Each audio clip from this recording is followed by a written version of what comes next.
땅콩이 집사의 하루는 고양이를 놀아주면서 시작됩니다. 저희 집 고양이 이름은 땅콩이고요. 저희 땅콩이 무지 빠르죠. 공을 잡아오기까지 했어요. 아이고 잡았어. 아이고 똑똑해. 아이고 똑똑해. 이럴 땐 잘했다고 엉덩이를 토닥토닥 해야 합니다.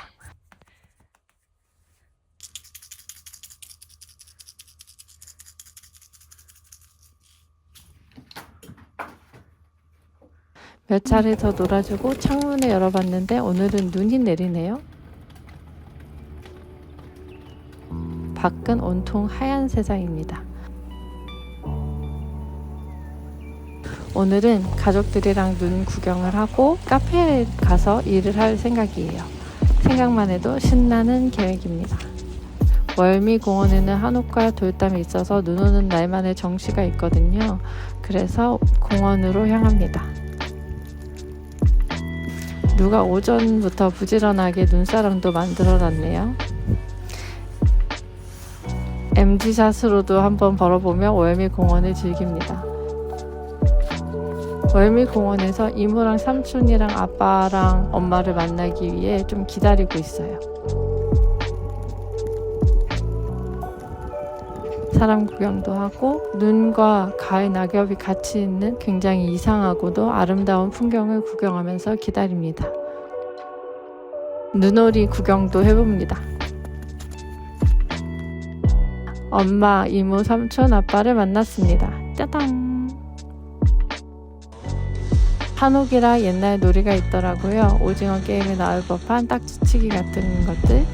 저는 진짜 다 못하는데 역시 어른들은 어릴 때 자주 해서 그런가 제기차기도 잘하시고 셋, 넷.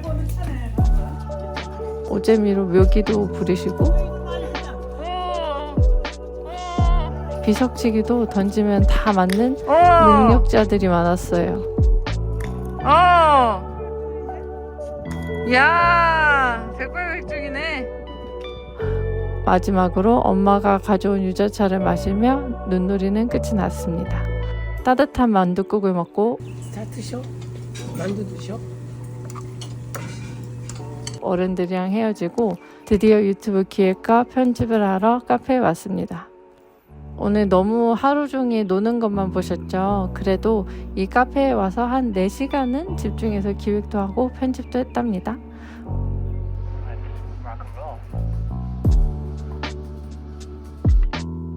물론 눈 오는 날에 너무 밖에서 재밌게 놀아서 조금 졸기도 일부러 자기도 했어요. 졸립지만 그래도 4시간 동안 집중을 잘 하고 난 후에 집으로 돌아왔습니다. 집으로 돌아와서는 땅콩이랑 힐링 시간을 보냈어요. 하품한다고 그 냄새 나지 않는데? 내가 감겼겠나?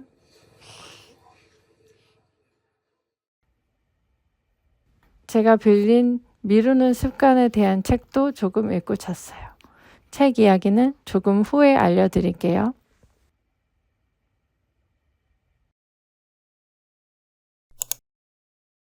제가 너무 유튜브를 계속 봐서 유튜브 시청 기록 저장을 중지해 왔었는데 이제 좀 일을 미루지 않는 것 같다고 자만한 나머지 시청 기록 저장을 켰습니다.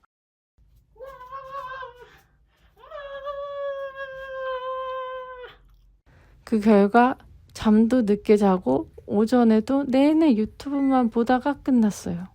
뭐 어째요? 오후라도 집중해야지.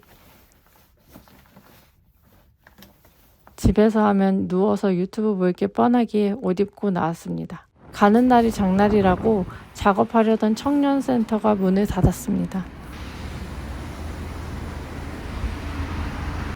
오히려 좋아 라는 마음으로 카페 가면 집중이 잘 되니까 맛있는 것도 먹을 수 있으니까 카페에 가서 일을 했습니다.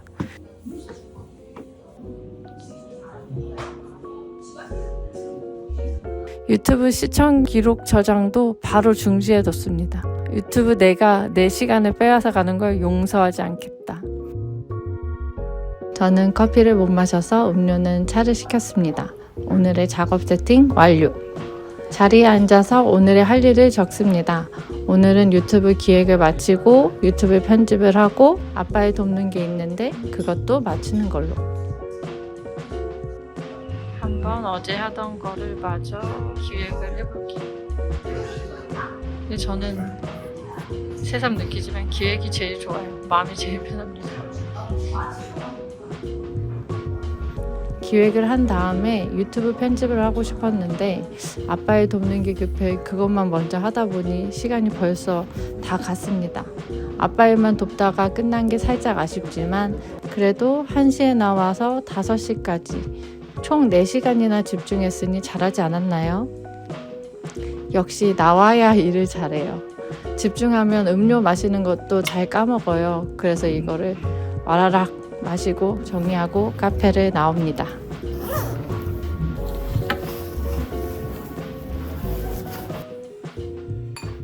뿌듯한 마음으로 저녁을 먹고 땅콩이도 조금 예뻐해 줍니다. 집중하시면 땅콩이의 골골골거리는 소리가 들려요.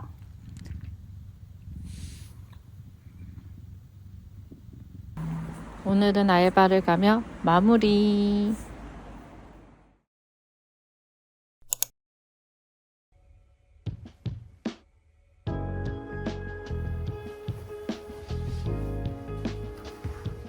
아주 일찍 일어나진 않았지만 그래도 아직 오전입니다.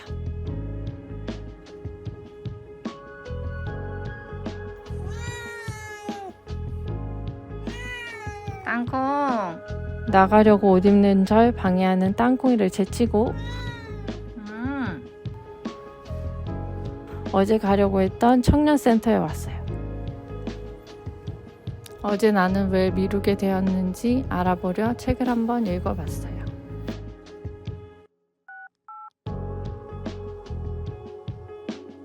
지난번에 얘기한 것처럼 하기 싫은 마음과 하고 싶은 마음이 팽팽하게 줄다리기를 할 때 오히려 나 스스로는 움직이지 못해서 꾸물거린다고 말씀드렸잖아요.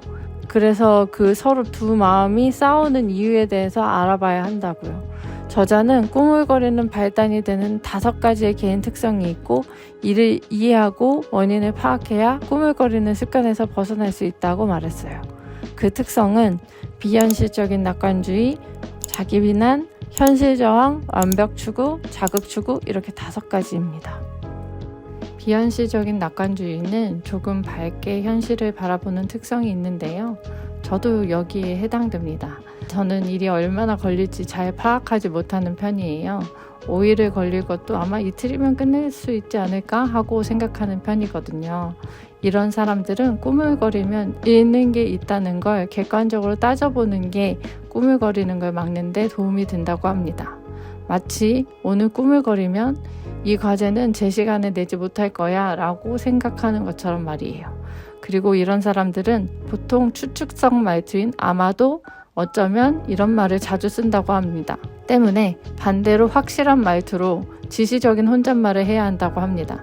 나는 오전에 나가서 할 일을 할 거야 라고 말이죠. 그리고 마지막으로 일을 대충 보고 이틀 걸리겠네 이렇게 속단하지 말고 저자는 일을 한번 들춰보라고 합니다.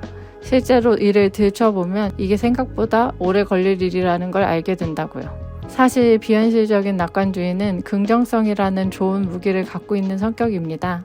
긍정성은 잘 활용하되 조금 완급 조절을 하면 덜 미루고 시간 관리도 잘 할 수 있을 거예요. 그리고 2번째, 자기 비난입니다. 보통은 스스로를 비난하며 채찍질을 하면 정신 차리고 해결할 거라고 생각하지만 현실은 비난하면 비난할수록 자책감이 들고 무기력감이 들고 결국 꾸물거리고 또 비난하고 안 좋은 굴레를 벗어날 수가 없는 거죠. 이런 분들은 내가 되고 싶은 나 하고 싶은 일에 뭐뭐 해야 한다라는 의미보다는 뭐뭐 하고 싶다라는 욕구를 나타내는 의미를 써보라고 했어요. 그리고 여기에 가능한을 붙여서요. 나는 성실해야 해가 아니라 나는 가능한 성실한 사람이고 싶어.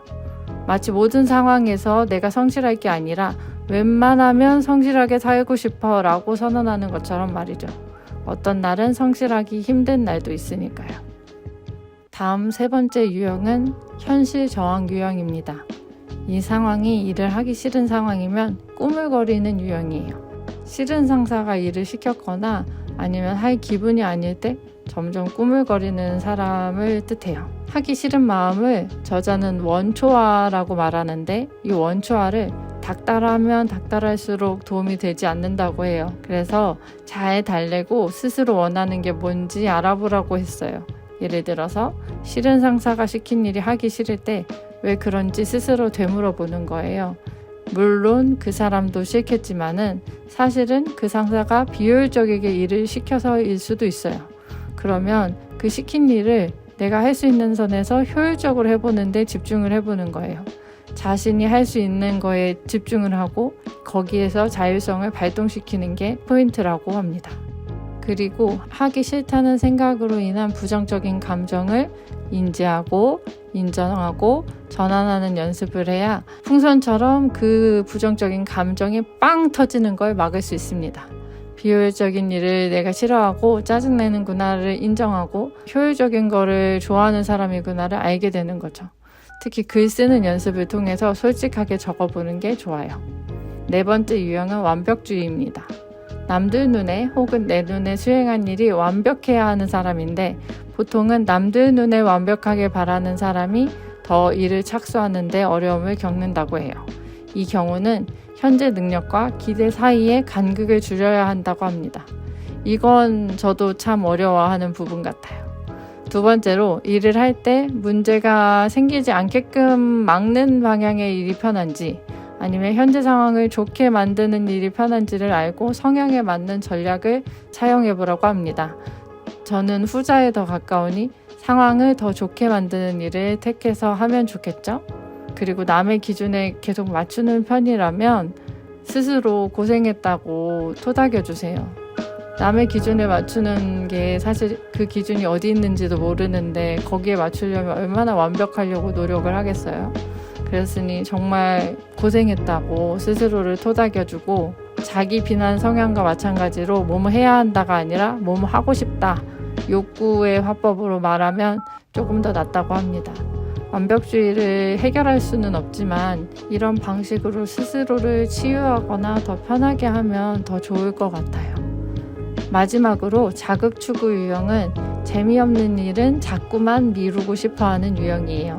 새해에는 영어 해야지 하고 그 결심이 3일밖에 가지 않는 이유는 새로운 변화를 줄 때 몸에서 아드레날린과 코르티솔이 나오는데 이건 3일만 지속되기 때문이래요. 하지만 성장은 S자 곡선처럼 지난한 부분을 지나야 성장을 할 수 있잖아요.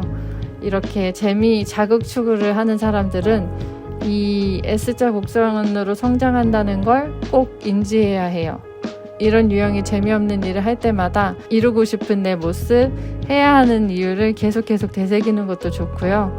가능하다면 일은 재미없더라도 다른 재미를 붙여보시는 것을 권해요. 배움의 재미라던가 아니면 다른 사람과 함께 하면서 사회적 재미를 추구하면 조금 더 일을 재밌게 오래 해볼 수 있을 거예요. 저는 이 5가지 유형 중에서 한 4가지는 해당되는 것 같아요. 아마 어제 아침에도 유튜브를 보고 있네 하면서 자기 비난을 했기 때문에 더 일어나기 힘들었던 것 같아요. 스스로 비난보다는 더 토닥일 수 있는 제가 되어야겠다고 생각이 들었습니다. 그 외에 제가 고민이 들었던 부분을 적어보았어요. 저는 스스로 비난하거나 불안하게 만들어서 잘 움직이지 못했던 것 같아요. 여태까지는. 지금이라도 불안을 멈추고 나아가려고 한번 노력해 보겠습니다. 책 읽기를 끝마치고 간단히 점심을 먹고 요가에 갔습니다. 요가를 하면서 마음도 비우고 몸도 찢으며 시원하죠? 하루를 마무리했습니다. 오늘도 즐겁게 보셨다면 꼭 다음에 봐요. 안녕.